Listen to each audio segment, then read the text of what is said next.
सध्या राज्यामध्ये स्थानिक स्वराज्य संस्थांच्या निवडणुकांचं वारं वाहत आहे आणि याच निवडणुकांच्या पार्श्वभूमीवर झालंय काय तर महायुतीमध्ये नाराजी नाट्य आणि कुरबुरी रंगू लागलेल्या आहेत। याच नाराजी नाट्यासंदर्भातली एक सगळ्यात मोठी बातमी 2 डिसेंबर नंतर राज्यामध्ये मोठा राजकीय महाभूकंप होणार का याची चर्चा आता रंगू लागली आणि याला निमित्त ठरलंय भाजपचे प्रदेशाध्यक्ष रवींद्र चव्हाण यांचं विधान। त्यांनी स्पष्टपणे असं म्हटलंय की 2 डिसेंबर पर्यंत आम्हाला महायुती टिकवायची आहे। 2 डिसेंबरला काय आहे तर नगरपालिका आणि नगरपंचायतींसाठीचं मतदान आहे, पण 2 डिसेंबर पर्यंत आम्हाला युती टिकवायची असं वक्तव्य चव्हाणांनी केल्यानंतर एकच खळबळ उडाली। कोकणात निलेश राणेंनी केलेल्या आरोपांनंतर चव्हाणांना प्रश्न विचारला गेला आणि त्यावरती त्यांनी हे उत्तर दिलं। त्यामुळे 2 डिसेंबर नंतर शिवसेनेच्या सगळ्या आरोपांना भाजप चोख उत्तर देणार का हाही प्रश्न आता उपस्थित झालाय। कल्याण डोंबिवली पाठोपाठ सिंधुदुर्गातही रवींद्र चव्हाण हे शिवसेना नेत्यांच्या टार्गेटवरती आहेत। कल्याण डोंबिवलीतल्या फोडाफोडीनंतर दुखावलेल्या शिंदेंनी थेट अमित शहांची भेट घेण्यासाठी दिल्ली गाठलेली, पण आता चव्हाणांचं हे विधान महायुतीसाठी धोक्याची घंटा ठरणार किंवा केवळ एक पोकळ इशारा असेल हे पाहणं महत्त्वाचं ठरेल। दरम्यान श्रीकांत शिंदे यांनी रवींद्र चव्हाणांना उत्तर दिलंय, त्यामुळे भाजप आणि शिवसेनेमधला हा संघर्ष कोणत्या टोकाला जातो हे पाहावं लागेल। 2 तारखेपर्यंत मला युती टिकवायची आहे, मी नंतर उत्तर देईन। नाही खरं आहे का? पण निलेश राणे जे म्हणतात ते खरं आहे का? खोटं आहे। 2 तारखेपर्यंत मला युती टिकवायची आहे, मी नंतर उत्तर देईन। नाही खरं आहे का? पण निलेश राणे जे म्हणतात ते खरं आहे का? खोटं आहे।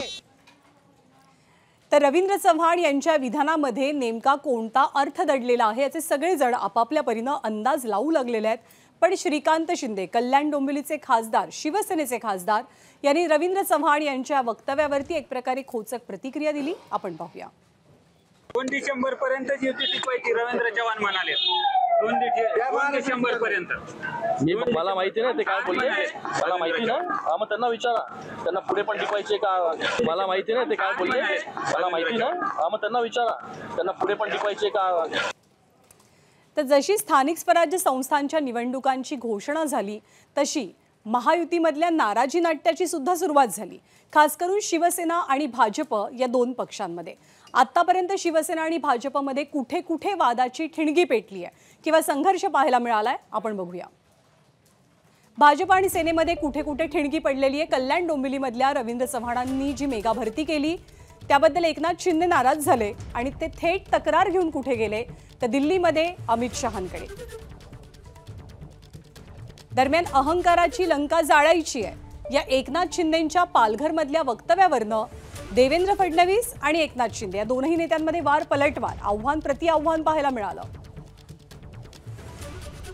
तर कणकवलीत काय होतंय? कणकवलीमध्ये निलेश राणेंनी एक गंभीर आरोप केला भाजपवरती आणि तो म्हणजे भाजप निवडणुकांच्या दरम्यान पैसे वाटप करते।